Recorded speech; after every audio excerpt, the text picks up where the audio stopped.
Oh, what is the Upskis, everybody? Welcome back to another episode of the GXHockeyCast. We're on episode 100. Oh my goodness, we're already here. I can't believe it. It feels like just the other day I started this podcast talking about the Slafkovsky and Shane Wright draft. That's when I started this podcast, and that was a lot of fun, man. And here we are, 100 episodes later, 2 seasons now, basically, of covering the NHL. Still no success for the Toronto Maple Leafs. We'll talk about them in a little bit, but first off, a major thank you to everyone that has listened to this podcast. The hockey side of it, any part of it. If you listen to the GX Plus cast, thank you so much.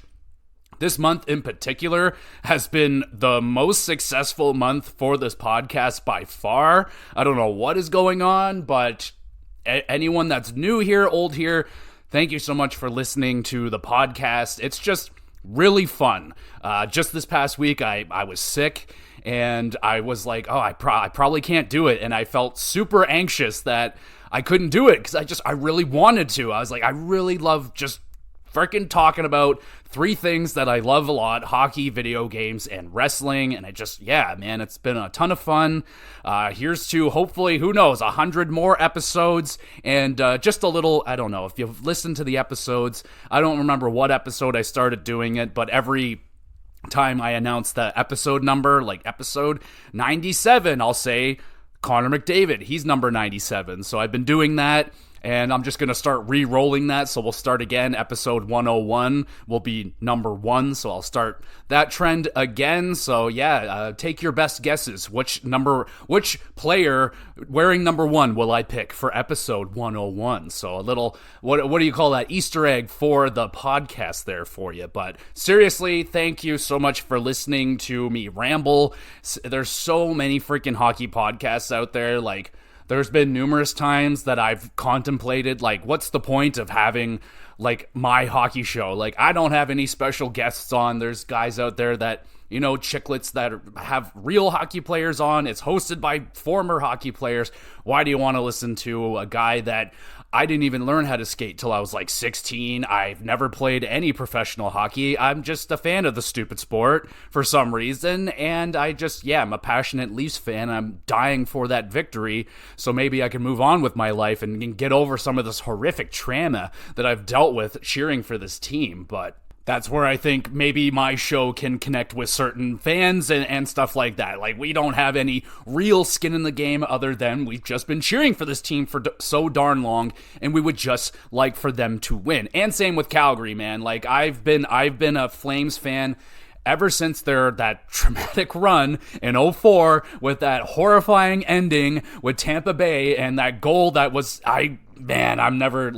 I'm so convinced. I know, like, camera angles and shit like that, but I've been convinced for decades that puck was in the friggin' net and Calgary deserved a cup. And Jarome Iginla, Mika Kaprizov, some of my favorite players of all time. I would love for, Canadian team to win too. Sure, why not? But let's make it Toronto and then Calgary. Let's do those 2 teams first, but not going to happen this year because neither of them are in the friggin' playoffs, and we'll be doing that today. So let's just get back on track. Let's do the show, everybody. Let's get on with our coverage of round 2 of the NHL playoffs. Take your pick. What frickin' series should we go with first? I mean, there's been controversy all over the map, but I'm going to start. Oh, boy. Let's just start with the one that I had, like, the least amount of interest in, and now it's gotten rather interesting, and that is the New York Rangers and the Carolina Hurricanes. Oh, buddy, this series has a pulse, everyone. So,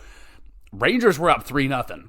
It is now 3-2. Carolina is crawling back into the series, which is, oh, fuck yeah. This is the Carolina Hurricanes that I remember. Like, they were the comeback kids. They were so good at doing this. Major comebacks in the third period. Now, they didn't do that necessarily in their games, but they came back, man, in a big way. Not only in the series, but also in Game 5. I don't know. Let's just start with the beginning of the series and how amazing the Rangers looked. I mean, Vinny Trocheck and Alex Lafreniere have been absolutely outstanding for the Rangers. I mean, Vinny Trocheck, when they grabbed that guy, I was like, fuck yeah. And also a devastating loss for Florida when they lost him, because I thought he was amazing there. I really like Vinny Trocheck. He's not like generally a point per game guy? Is he someone that you would call an all-star, superstar necessarily? No, but when it comes to playoffs and big games, man, this guy steps up and he shines. He is just such an animal, so good on face-offs. Like, Trocheck has been an amazing addition for the Rangers. Maybe even their best addition, like, even over Panarin and shit. Like, I know that's saying a lot, but look at what Trocheck has done in the playoffs for them so far. And Panarin's been great, too. He has not been that quiet in the playoffs, but Trocheck, man, he has been a game breaker for the Rangers. And then Alex Lafreniere has... Wow, this kid is really freaking going off in these playoffs right now. He has been fantastic, scoring some big goals, some nice goals, and yeah, really looks like he is shedding off the bus tag. And I think Rangers fans will take that. If Lafreniere doesn't become a fucking a mega star in the regular season, but he like really shows up for them in big games, big playoff moments, I think Rangers fans are going to be happy if he just stays at like a 60, 70 point, maybe 65 to 80 point guy. But man, Lafreniere has looked outstanding in these first few games. Rangers altogether started falling. I'm not saying is it panic mode yet? I don't know. I wouldn't say that quite yet, because Igor Shesterkin, my goodness, this guy has been dialed in. Maybe not so much the last game, but man, the first 3-4 games, Igor has been outstanding, man. Oh my goodness. Maybe the best goaltender playing for their team right now. Like, he's been fantastic. Tons of big saves. The Igor chants going nuts. And, Igor's saying that, like, he gets super emotional every time the Rangers fans are chanting his name, that he, like, almost breaks down in tears. Like, could you imagine that? If he makes a big save and he's like, oh, my emotions, and then bam, just goes bar down on him. It's like, ooh, maybe we shouldn't cheer for him anymore. But no, continue cheering for Igor Shesterkin. The guy has been big time gaming for the Rangers right now in this series, and their power play was clicking really good, but now it looked like the Canes were done. Like, they went down 3-0, and I was like, all right, bury them, it's done, it's over. And I have the Hurricanes winning. I had them coming back and winning it in 6 games, which is now not possible, but they could force a Game 7. They could win the next game. They're going back to Carolina now, I do believe. So, whoa, man.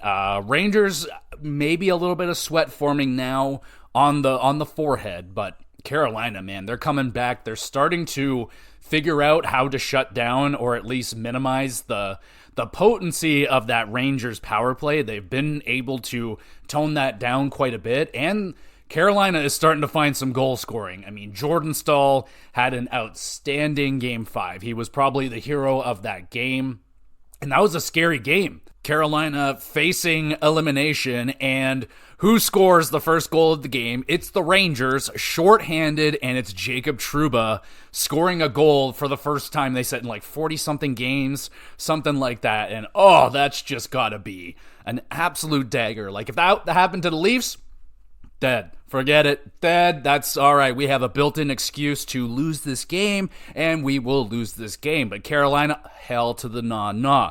They come firing back. They score 4 unanswered goals.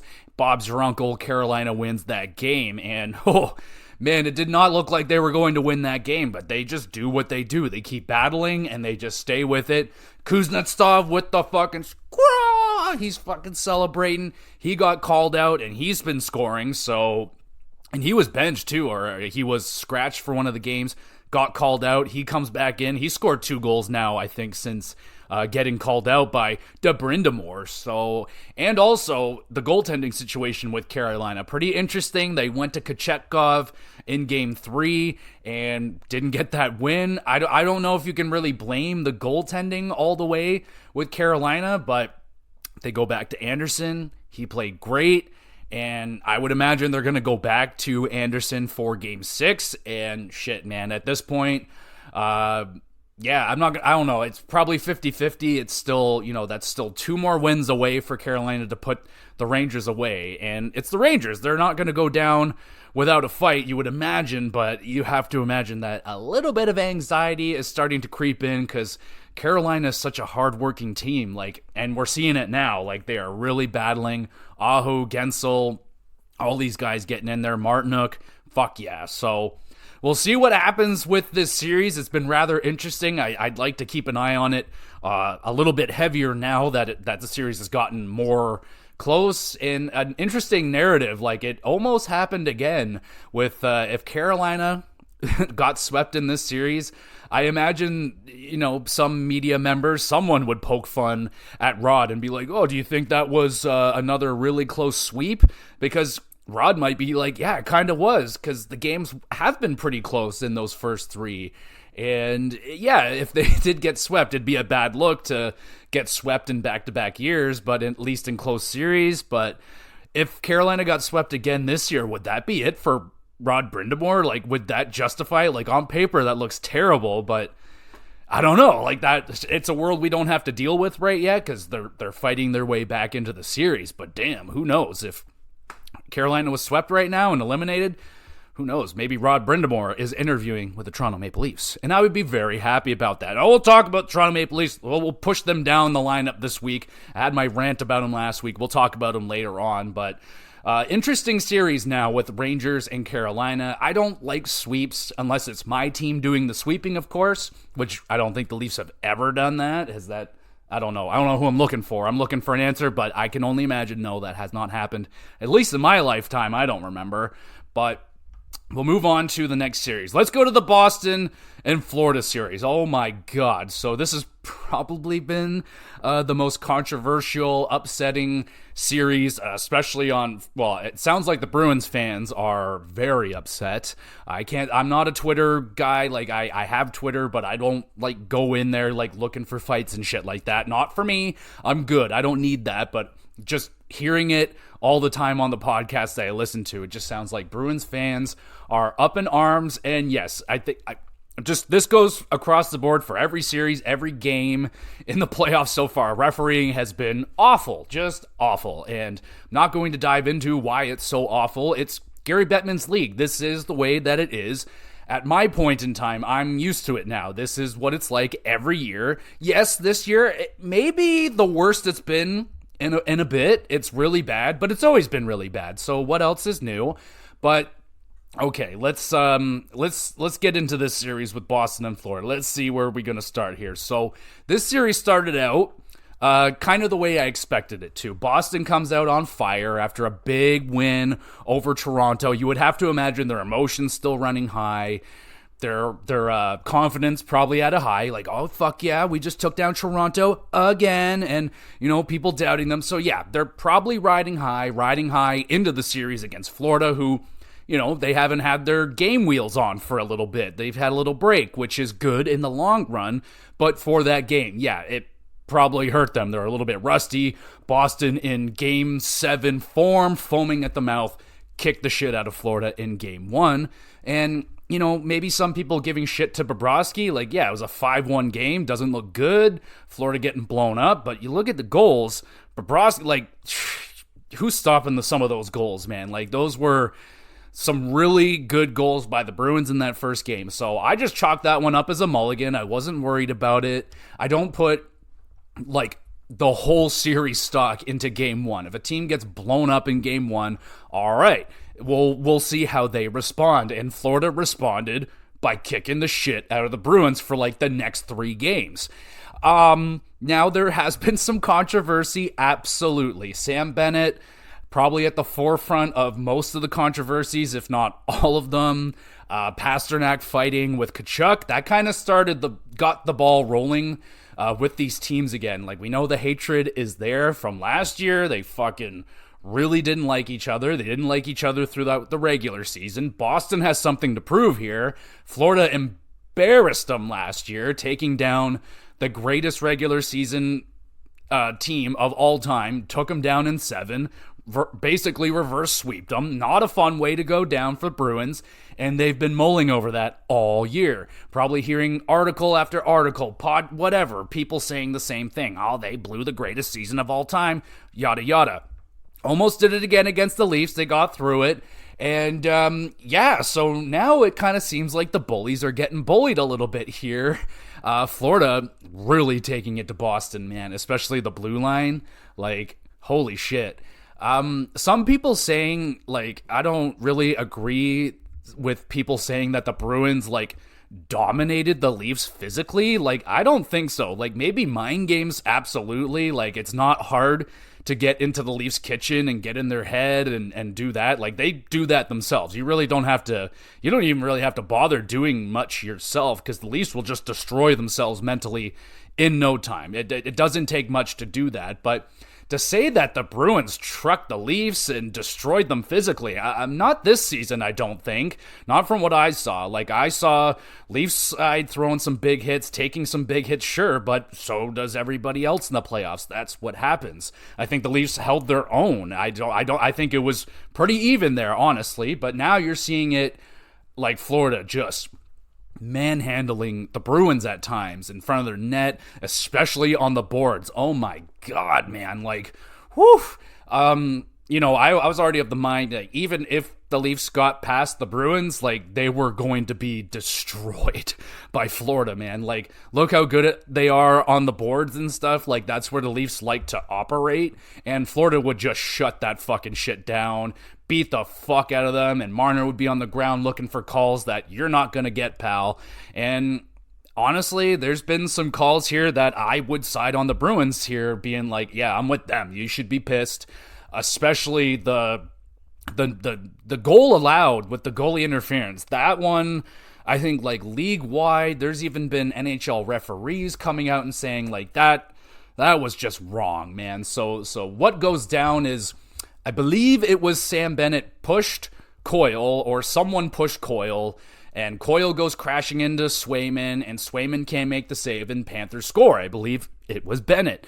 And Bruins are challenging that shit, of course, as they should, because if you read the rule book, that's goaltender interference. If someone pushes a player into your goaltender, that's goaltender interference. It's in the rule book, and the exact opposite thing happened to, I would say, 90% of the leagues, and everyone watching shock. Like, what? And not like, not only does that shift the whole entire game, possibly shifts the whole entire series, but, like, wow, you couldn't have gotten that more wrong. That should have been a goal off the board and a power play for the Bruins, and nope, it's a goal staying on the board for the Panthers and a penalty going to the Bruins. And, I don't like defending the Bruins here, but that was fucked up. Like, that absolutely shouldn't have been a goal. That's absolutely crazy. So, I mean, I wasn't going to be shocked if in the next game, Game 5, to which the Bruins won, they're still in this series. I wasn't going to be surprised if someone trucked Bobrovsky or did something of that nature, but if anything has been fairly consistent with refereeing in these playoffs, is the retaliation is generally going to be called more often than not. It's so if I was a hockey player right now, if I was a coach, I'd be telling them in the scrums, you better get that shot off first before they punch you. So you throw that punch first, because if you get hit, you cannot throw that punch back. Do not throw that punch back, or I will punch you. That's just how it freaking works. Like, they've literally gone with, like, the sibling rule, like when the younger sibling punches the older sibling and the older sibling punches them back, and it's the older sibling that gets in trouble and not the younger one. So we're playing by fucking bullshit rules. We know this. That's just the way that it is. It's just crazy, but that one was just, I think, the worst one in the playoffs so far. Question mark? I don't know. There's been a lot of them, but that one was really, really bad. And also, I completely forgot to go watch this clip. I could do it right now, but fuck it. I'm going into it. We'll do it live. And the Marchand and Sam Bennett punch controversy, whatever the hell that was. So somehow, in this world of everyone in the world has a camera, there's 50,000 cameras surrounding the arena, there's a million angles and everything. Somehow, Bennett managed to punch Marchand in the face and nobody saw it except for Kobe Armstrong, apparently. He's the only guy that saw what went down there. And yeah, apparently Marchand got clocked in the face, and now Marchand's out of the series. We don't know if that's related to that particular punch. Marchand threw a big hit later on in the game to which he engaged the contact, and then it just seemed like he got shut down after that, and then he left the game and he was out for game 5 as well. So though Marchand hasn't been as dominant as he was in the Leafs series, he's still the captain of their team. He's a big game guy. So to lose him, that's huge. And one of the bigger offensive threats too, because down the middle, the Bruins have been silent. Particularly Zacha and Coyle. They have not been very good for the Bruins in the playoffs. They have not just been getting the offense. They're in there, but nothing's happening. So yeah, they're missing Krejci and Bergeron at this point, because maybe those guys, I think they were saying Zacha and Coyle had more point production than Krejci and Bergeron did throughout the regular season, but Krejci and Bergeron are fucking bringing it in the playoffs. Krejci, one of the most underrated big game players ever. The dude, when he's healthy, was always getting big points for the Bruins in the playoffs. Bergeron is Bergeron. He's so many daggers from Bergeron. I don't even want to think about it. But yeah, so they're missing that production down the middle, and that's really important. They have been, at times, getting dominated in the face-off circle as well. And yeah, the Bruins just haven't been getting offensive production. Thankfully, they have Jeremy Swayman back there, who is absolutely the reason that the Bruins are still alive, in my opinion. He was amazing for them last night. I watched the third period, and yeah, man, it was just Swayman shutting down fucking everything. He was outstanding. Bruins defense played better. I don't even think McAvoy's been all that good this series. Really, no one's been that great for the Bruins blue line. Unlike the way that the Panthers are rolling it out right now.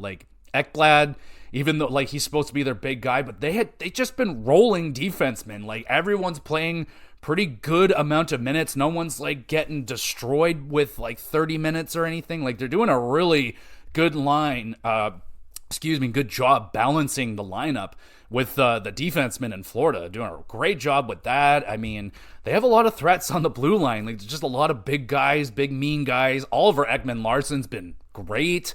Yeah, man, really impressive team. Matty Tkachuk's getting it done, really getting into the kitchen. Back to that David Pastrnak fight. I didn't even make that point, but yeah, that's kind of what got the ball rolling with the hatred between these teams, because Pastrnak and Tkachuk start fighting with each other. Pastrnak goes down, and then Matthew Tkachuk jumps on Pastrnak and lays in a couple of extra shots, which is an unwritten rule in the NHL that you don't do that. When a guy hits the ground, you stop throwing punches. No, don't hit a man when he's down. And Tkachuk said, fuck that shit. I'm going after you. And no one was hurt. The punches that were thrown by Tkachuk, they didn't connect or anything. It was just, I think it was purely, he knew exactly what he was doing. He's I'm going to break the unwritten rule. I'm going to get in this dude's kitchen. It's David Pastrnak. How many opportunities do I have to get in a fight with David Pastrnak? So I'm going to take as many shots at him as I can. And that's why Tkachuk is the fucking man. He is the man. I love that guy. So, I got to give him props for that. It's dirty, but it's the playoffs, man. No, do whatever it takes. It is the hardest thing to win in sports. You got to do everything that you can. Do everything that you can. I think Tkachuk is very aware of that. I think Bennett is very aware of that in the way that he's playing. He'll get his hands up in just the perfect spots to hit people. Did he not knock Marchand out cold or something? I really need to go look at that highlight and see what the fuck is going on. But I think he hit him right on the button or something, knocked him out. Regardless, Bennett is a dirty fucking player, but he knows what needs to be done, and right now, I think the Bruins are getting out-bullied by the Florida Panthers. They're getting out-Bruined by the Panthers. This is what the Bruins do to the Leafs all the time, and now the Panthers, they're just bigger, better, and stronger than the Bruins were in their prime. They're more geared to that 2011 style Bruins, like just big, mean, scary as fuck people. Like Bennett is striking fear into that Bruins lineup. When that guy is out there, he's a loose cannon. He might kill someone. He might score a goal. He might do all of that in one shift. And he's definitely a game breaker out there. When he's out there, the Bruins are thinking twice about stuff. They're maybe double backing and like, oh shit, is he out there? Like, I'm terrified a little bit. And not only him, you got Tkachuk, and there's also two more psychopaths that they're not even using right now, I don't think, in their lineup, in Cousins and Lomberg. Like, those dudes are just waiting, probably foaming at the mouth right now, just probably chucking weights, just getting ready to take someone's head off. And yeah, dude, like, I'm almost not really away relieved. Like, I would have loved for the Leafs to be here, but I don't know if I wanted to see, Tavares and Matthews' head getting taken off again and watching Woll get trucked by fucking, who knows, Ekman Larson or something. I don't know. It's been a war. It's been an absolute war. That's what the playoffs are, and Florida is willing and able to do this, and I got to commend the Bruins for a big win the other night. They're not dead yet, and the Bruins could reverse this narrative, and they can do what the Panthers did to them last year, flip the curse and then move on. There's a big Bruins fan at work that I've been talking with, and we have a good respectful relationship. Like, I heard he was a Bruins fan, and I gave him the eye. I was like, are you going to be that Bruins fan, or are you going to be a nice Bruins fan? He's a nice Bruins fan. He's like, you know what?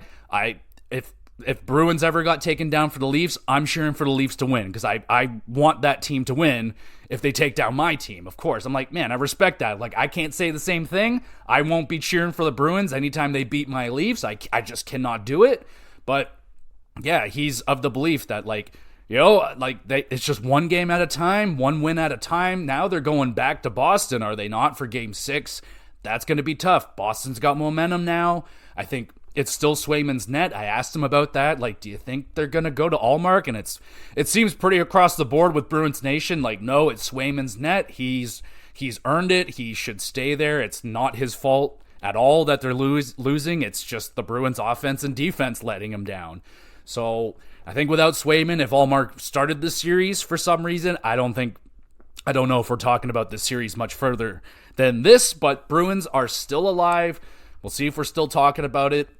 I don't think they're playing. I don't know who the hell's playing tonight. Let's just take a look, because I think there's only I think it's just Dallas and Colorado, and we will go to that series right in a second. Actually, we'll do that now. I think we're done. Yeah, okay.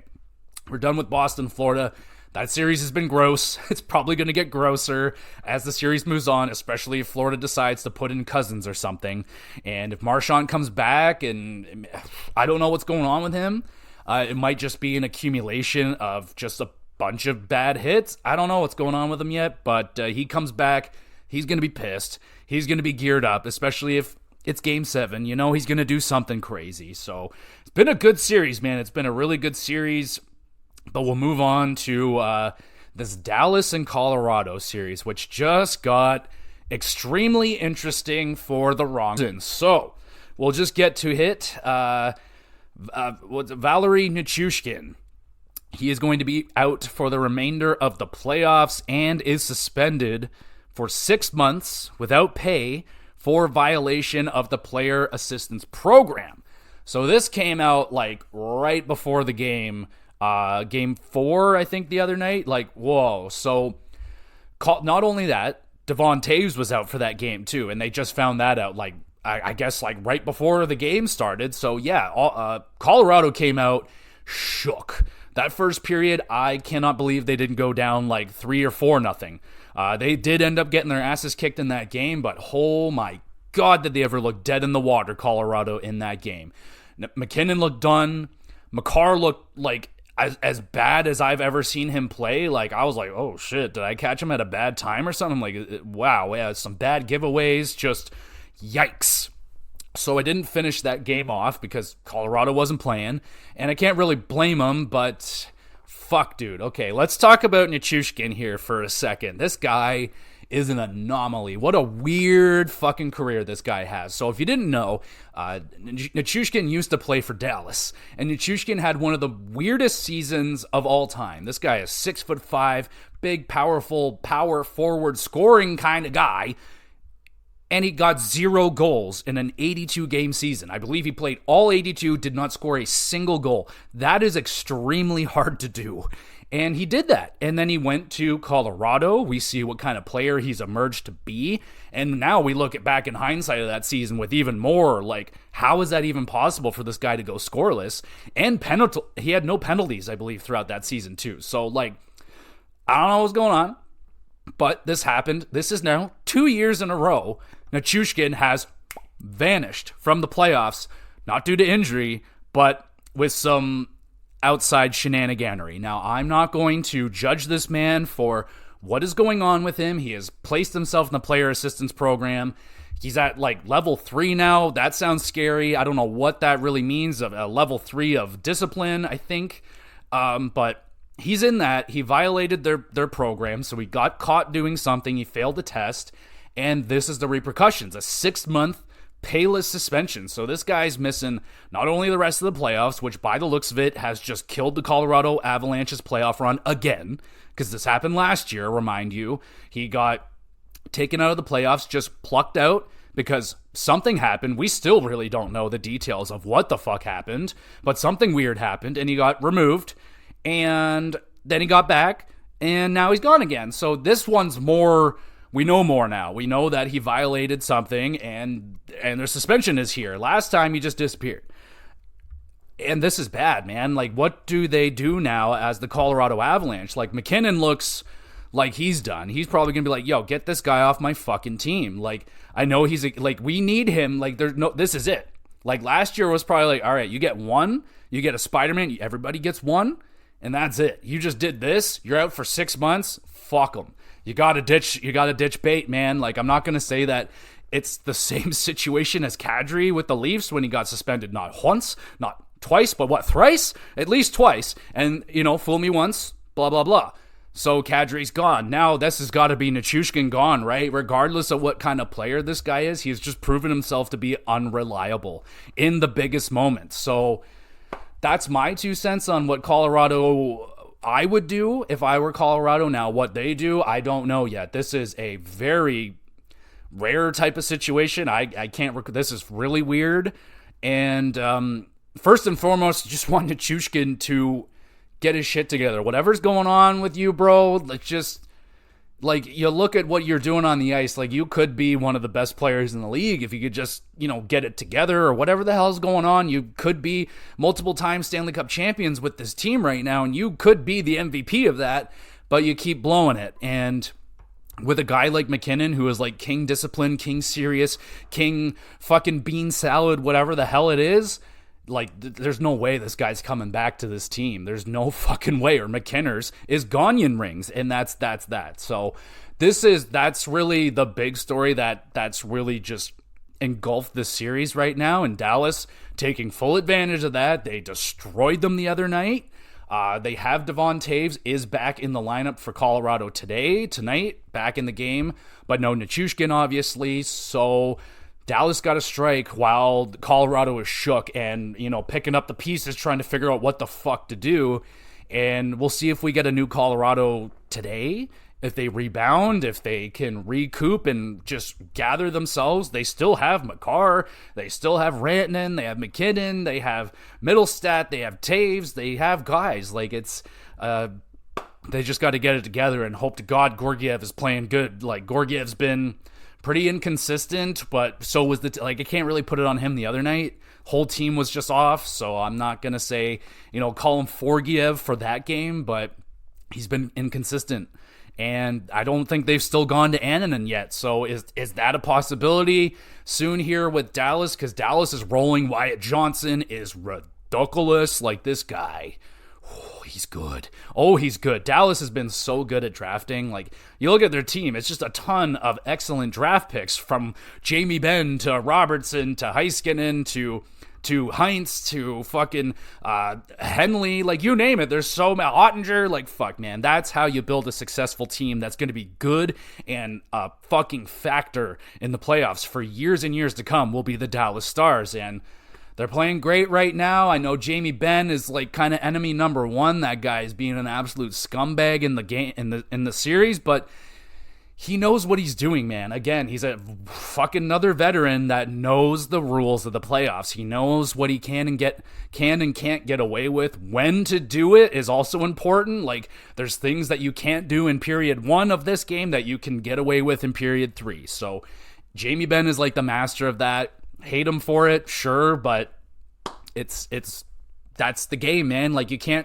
got to start hating the NHL for it and their stupid rule book instead of hating on Jamie Benn for getting away with murder and being allowed with it. The referees can look right at him and he's just going to whack someone in the back of the head or in their neck and check him in the face. Like, that's, those are the kind of guys that win, man. Those are the kind of guys you need that are going to do the dirty things. And yeah, and on top of that, they got ridiculous skill, and Pavelski still struggling.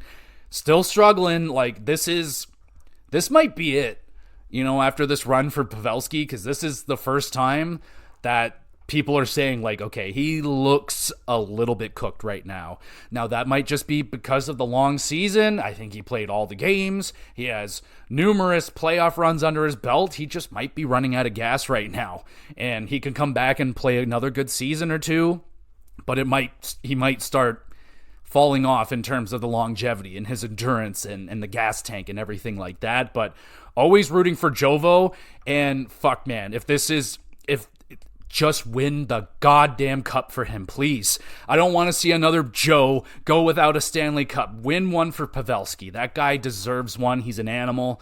And man, if he had 0 points, gets zeros across the board, but wins a cup, I'm cheering for that guy. That guy's I love him. I just love him. So rooting for Dallas still. Like, I have them winning the series in 7. It may not go that far right now, but I hope Colorado doesn't just let this be it. Like, don't just because he got plucked out, don't give up. And I don't expect them to give up. I imagine Colorado's going to come out swinging tonight. They're going to try their best, but we'll see, man. Dallas is deep. They're tough. The only thing that concerns me with Dallas right now is their defense and the fact that they're maybe overusing Heiskanen and their top pair a little bit, and they have that Lundqvist that's in the bottom pairing only playing 5 minutes. Like, what is even the point of that? Like, is he that bad? Like, I don't understand that one. So that could be something of a problem for Dallas come later in the series, later in this playoffs. We'll see. But something that's raised my eyebrow for sure is the use of their defensemen. Kind of odd. So we'll move on now from that series. We'll go to the other one, which is Vancouver and Edmonton. Oh my goodness. This has been a fun one. Also another one filled with controversy, of course. But I want to start with that game 1. That game 1 was so much fun. Insane comeback for the Canucks. Started out really quiet, obviously, starting in Vancouver, and I think Edmonton went up 4-1, 3-0, something like that. They went up big early, but then the comeback from the Canucks, holy fuck, the crowd was going insane, man. Like, that's what I love about the playoffs. The crowds are just crazy. Big comeback game like that was a lot of fun. And then the series starts to get a little ugly, so I don't know what his first name is, but Susie, he's been suspended. I forget how many games. I think it was only 1. It might be 2, might be more. But he was suspended for being an absolute moron, cross-checking McDavid in the face at the end of the game. Like, oh my goodness. I remember we were all watching that in the break room, and like everybody in there just went, it was just so vicious and unnecessary. McDavid just standing there and he just comes in hot as a fucking missile and just cracks him right in the mouth with his stick. And oh my goodness. So yeah, deserved suspension for sure. Should there be more suspensions throughout this playoff? Yeah, probably. Like, Bennett should probably have a suspension. Trouba probably should have suspensions. Like, I don't know, man. Marchand should probably be suspended for just existing at this point. But in all seriousness, that was incredibly vicious and unnecessary. But overall, it's been a great series. Now it's tied up 2-2. Big win for Edmonton last night. So they put Picard in the net. And that was, people debated that because Skinner has not been that good. And this happens with Skinner. He's not a every game amazing goaltender. He has bad skids, and right now he might be fighting it a little bit against Vancouver. Maybe they know how to score goals on Skinner. They know how to beat Edmonton. That's been proven. They know how to do it. And they go with Picard, and he gets them the win. And he played really good. So they're going to go back with him. It's really it's a hard call to make, to switch goalies, because there's no way that Skinner takes that gracefully or, as a thing, there's no way that helps out your confidence, right? Like, all right, you're out and this guy's in, like a journeyman goaltender. Probably not a lot of playoff success with Picard, and yeah, he goes in there and he wins. So I can only imagine, I don't know, actually, I can't imagine what's going on with Stuart Skinner right now, how he's feeling. Like, he's probably like, shit, what if I just lost my what Picard just goes off now, and like, he becomes the hero of the playoff run and not me. So, that's probably shit that's running through Skinner's head maybe right now. I don't know. I'm not a goalie. I'm not a goalie coach. I don't know him. We're not friends. I wish we were, because I like his mustache. Anyway, very big win for Edmonton. And Leon Draisaitl has been ridiculous. He is leading the playoffs in scoring right now. His freaking spot, dude. It's absolutely insane how that guy scores goals in that spot. That right down at the freaking line, the goalie line, and he scores it top cheese. That was unfucking believable. And with the goaltending still, Vancouver is sticking with Shilovs. I don't blame them. He's been excellent, and he continues to be excellent. He's been outstanding for Vancouver. He's been really, really good, and this is what happens, man. This happens in the playoffs. This happens in the NHL. Just a goalie out of nowhere gets hot at the right time. You could win a Stanley Cup. Who knows?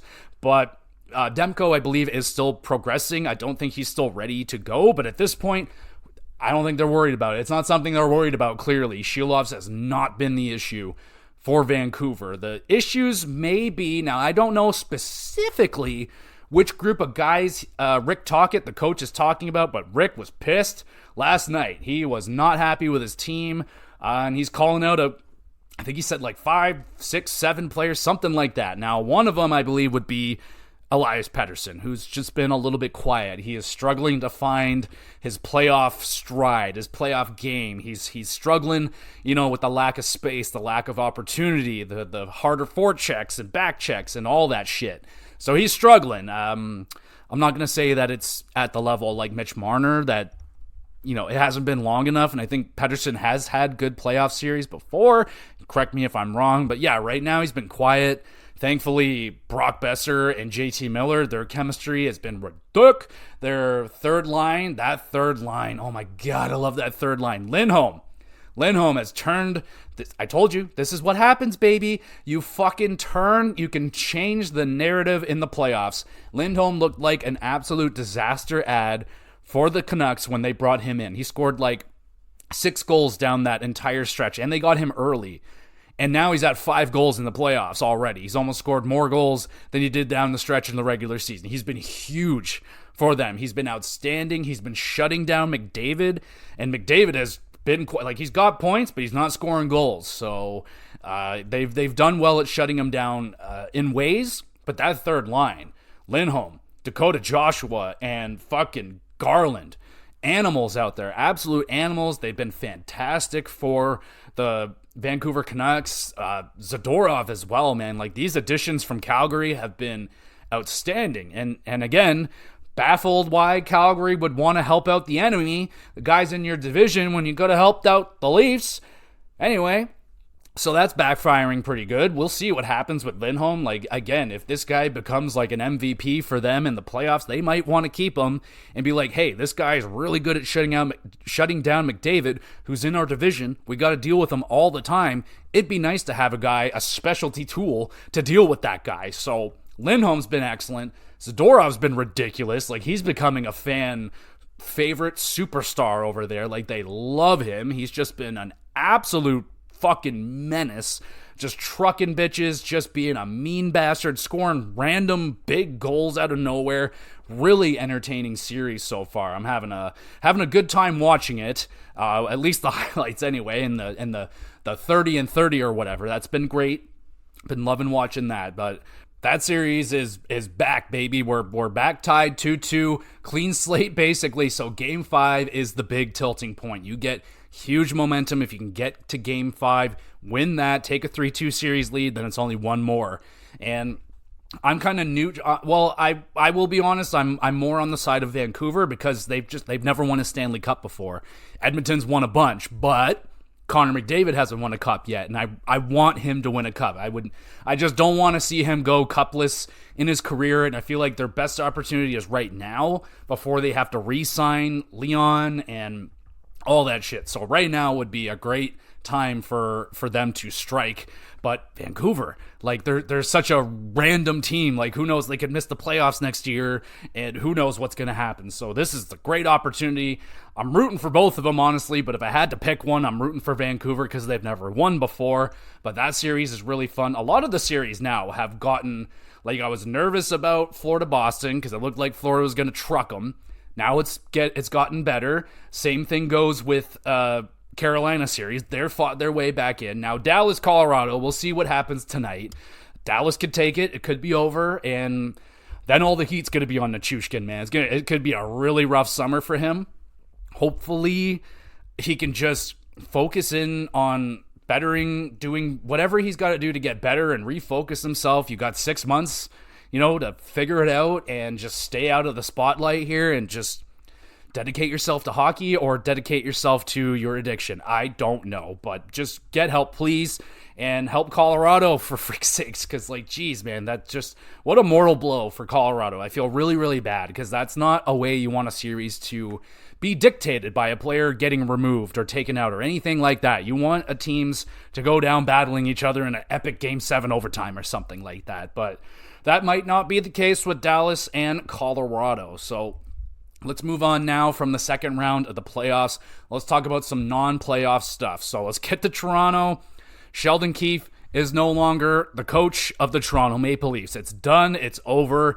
And that is that. And I feel bad. I said it last week. I don't feel like Sheldon Keefe was allowed to coach the way he wanted to coach the Toronto Maple Leafs. He was, kind of dictated down a certain path that he was supposed to coach this team at and motivate them.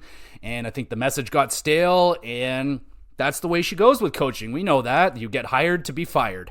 That's the way she goes. Now, I loved the video that Sheldon Keefe put out. Just that very serene, nice, happy video for Sheldon Keefe. And yes, it looked like the weight of the world was lifted off of that man's shoulders, which it absolutely was. I hope the best for Sheldon Keefe. I really, really liked him as a coach. I liked his messaging. He had all the right ideas. Again, for someone that had such the right ideas and the coaching to not match up with that at times really makes me believe that he just wasn't allowed to. So we'll see what goes on with Sheldon Keefe. Rumor has it that he's, possibly going to be going to New Jersey, or he could very well follow his best buddy Kyle Dubas and head over to Pittsburgh. So that could be the thing for him. He might take a year off.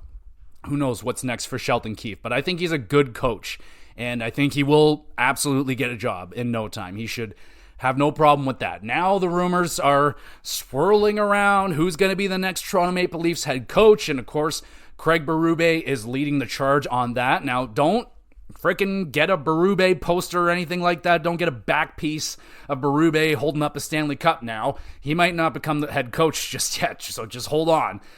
He's interviewed with others like New Jersey, so he could go somewhere else. We don't know yet. I would like Berube. I think, is he the answer? No. There's a lot more things than just one specific fix for the Leafs. There's a lot of things they got to fix, but a new coach could help. We'll see. Craig Berube is, one that I'm familiar with. He's obviously won a Stanley Cup, but outside of that, not a lot of playoff success. He does seem like a coach that, I don't think he would mesh well with a Marner. Which again would lead me to believe that they're going to move Marner and bring in something else. Now, with that discussion, with the whole, so they had the little, the end of year press conference. Shanahan came out and talked. It doesn't look like he's going anywhere, and don't be shocked if he doesn't, because I think he has a year left on his contract, so they're probably just going to hold on to him for the year and just see, because now the Leafs have a new CEO, and he just started like 5 weeks ago, so he's like, I'm overwhelmed, just give me a minute, jeez. So I don't think he's going to get fired just yet, especially the fact that he's come out and talked during press conferences. It's not usual for people to then be fired shortly after their message has been sent out, so I'm not thinking Shanahan's getting fired just yet. I think he should, but probably not going to happen just yet with the whole new CEO and all that stuff, and a little bit of nerves with a whole new CEO. I don't know a lot about this guy. We'll say, like, he seems like he wants to win. Of course, you're going to say what you got to say. But some other things coming out from these press conferences and stuff, it seems like nobody is safe from trade other than Matthews. They even thrown out, like, Riley's name. Like, so what I think the Leafs need to do, just a quick, rundown of what I think they need to do is to trade out Marner. And I know it's easy for me to say it, but what they need to do is get that game-breaking right-hand shot defenseman. And I don't think moving Morgan Rielly is the right idea. You need to add to Morgan Rielly. Morgan Rielly is a defenseman that belongs on a Stanley Cup winning team, but he is not the number one defenseman on it. He should be the number 2, number 3. We need a guy that is Pietrangelo. We need a Hedman. You need one of those kind of game-breaking defensemen, and there's probably like 7 of them out there, and none of them are available. So what's the answer? I don't know. Like, in a perfect world, I would love a defenseman give me 3 years ago, Ryan McDonough. Give me, I don't know, like even an Ekholm, what he's done with Edmonton, like that kind of player. I just don't know what kind of guys, like the only one that I can think of, and I don't even know, like, again, it's a trade that I don't know if they would even do it, and it's a risky one even for the Leafs, but Werenski in Columbus. You trade, because there was interest with Marner in Columbus. You trade Marner for Werenski. It could even be straight up. You're going to save a little bit of money there with Werenski's contract. My only fear with Werenski is his injury problems. Werenski on a better team could be that game-breaking defenseman, or he could end up being like the same level as Morgan Rielly. Like really, really top-notch, like top 4, borderline top 2. But again, he's not the guy. I would think Werenski would be if they added him to Toronto, like an Aaron Ekblad type. Again, Aaron Ekblad, injury prone like crazy, so that could backfire. But I think Marner's got to go. Yeah, the Leafs will probably take a step back in the regular season. They probably won't be as dominant, but I think they have to make that sacrifice now for a playoffs. And to get further in there, you need a game-breaking defenseman, which they've never had.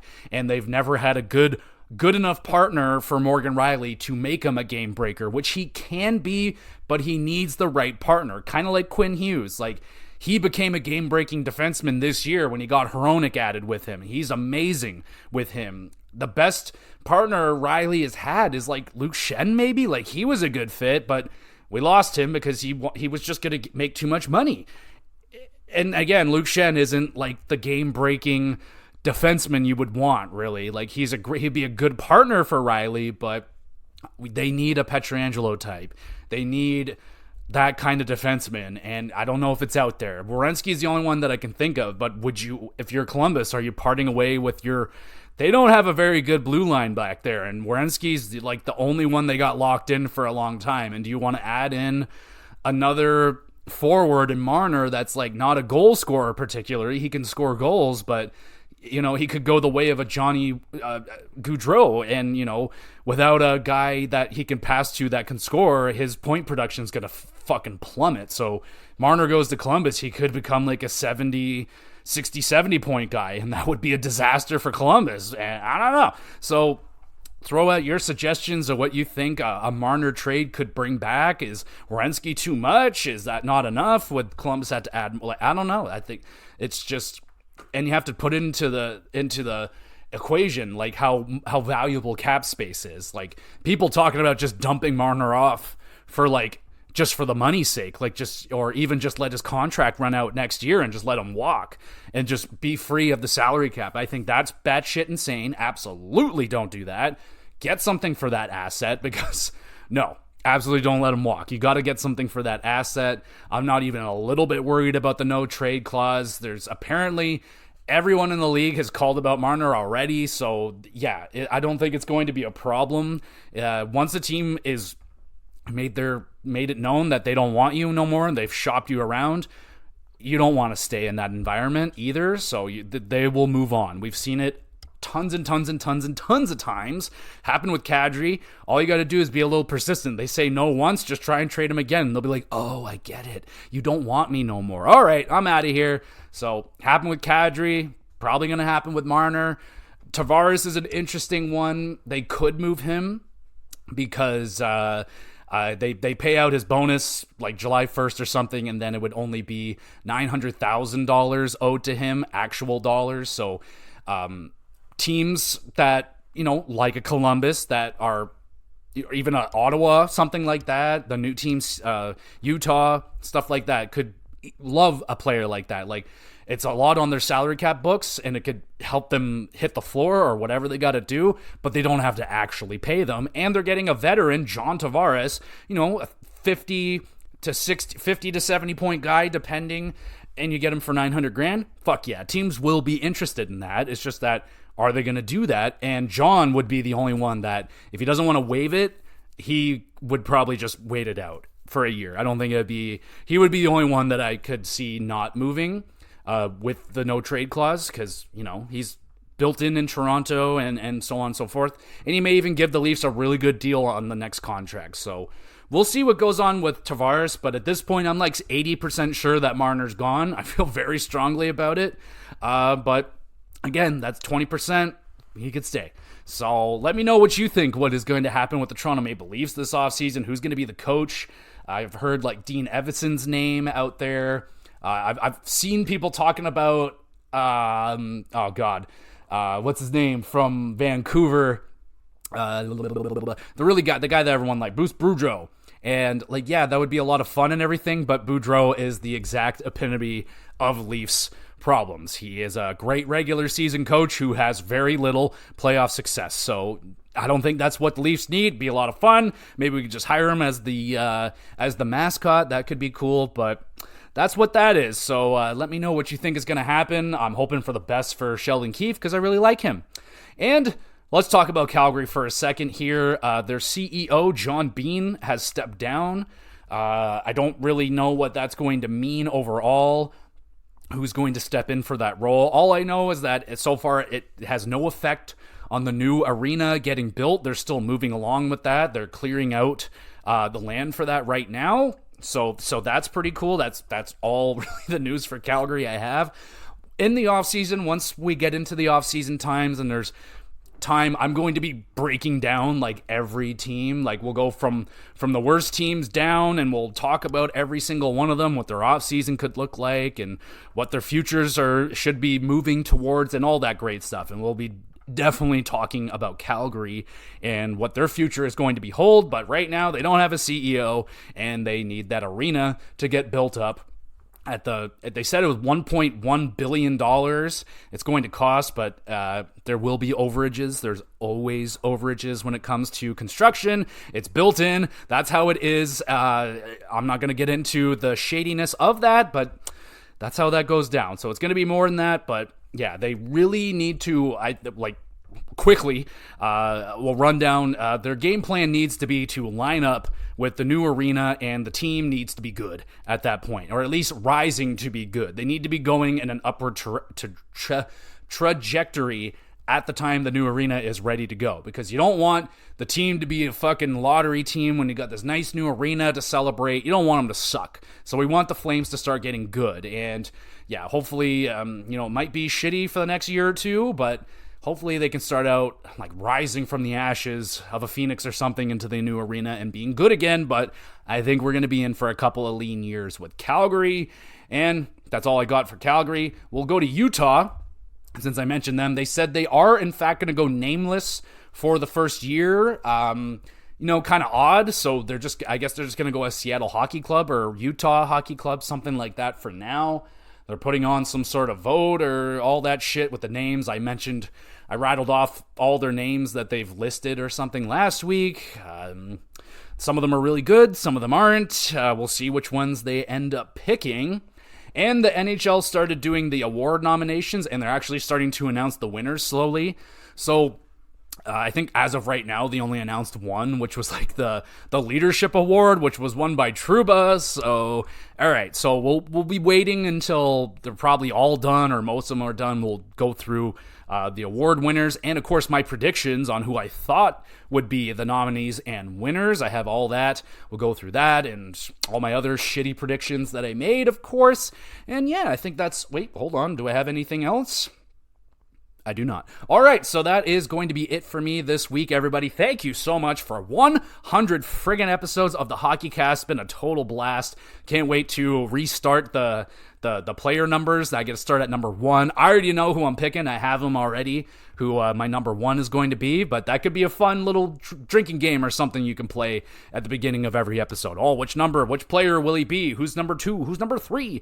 The only one I will tell you is 81 will always be the same. It's always going to be Phil Kessel. Always, there's only 181 in my world, and that's Phil Kessel. I'm sorry, Marcia, so you don't exist. You're Phil Kessel. So if I see 81, Phil Kessel. All the time, Phil Kessel. I love Phil Kessel. That's my guy, Phil Kessel. Hopefully next year, Phil Kessel gets into the league and plays with the Toronto Maple Leafs. Phil Kessel finishes his career as a Leaf. I'd love that. Anyway, so I will stop talking now. Thank you, everybody, so much for listening. If you listen to all 100, a special super duper thank you to you, Phil Kessel, and if you want to be even more awesome, you can review the podcast. You can like it on YouTube, whatever you got to do. Just rate it. It helps people find the podcast, share it, all that good stuff. I have a Twitter page. You want to go over there and check that out. Put up announcements whenever I know what the heck I'm going to be doing with the podcast. And I also upload these episodes to the YouTube channel, GamerGX Videos. The description, or the links are in the description. You can follow them along. Go subscribe to the YouTube channel. And a great place to drop off questions in the comment section at YouTube. If you want to have a question answered live on the podcast, have your name shouted out, send in a question related to video games, wrestling, hockey, anything really, doesn't really matter, just be appropriate. And yeah, I'd love to answer it live on the podcast. Be a ton of fun. There's an email address if you want to have a private conversation, anything like that. It's there for you if you need it. And yeah, in terms of what else we got going on for the GX Plus cast, I'm still debating on what I want to do with the GamerCast this week. I don't know if I have a whole episode to do another State of Gaming episode, because like Xbox has gone crazy over the last week here, and I had like a 15-minute rant when my wife asked about it, and I just went off. I'm like, shit, I just did like a podcast episode right in front of you. So I might just do like another State of Gaming, and we'll touch on some gaming news. Again, I have a ton of lists, like top 13 lists and stuff like that. I have like 3 or 4 of them ready to go. I could just pick one. There's underrated games. I got the part 2 of my favorite indie games. There's Sega Saturn games that I grew up with. If any of these tickle your pickle, just let me know, or I'm gonna record it probably tomorrow, so let me know as soon as possible if you want. But those are some things that I've been thinking about, and the WrestleCast will be normal. Is there I think there might be a pay-per-view this weekend. If there is, there will be a extra pay-per-view review for that, and it is the long weekend this weekend, so be good, be safe, do all that great stuff. Kind of been rainy and yucky here in Canada the last couple days, so hoping for some sun for myself in the long weekend, but be good, everybody. Enjoy some NHL playoff hockey. Going to be a big one tonight. Really looking forward to Vancouver, Edmonton, Game 5. That is going to be huge. And I'm not going to lie, I hope the Boston Bruins get fucking murdered. Sorry, Bruins fans, but it is what it is. Thank you, everybody, so much for listening. We'll be back with some more GX Plus Cast.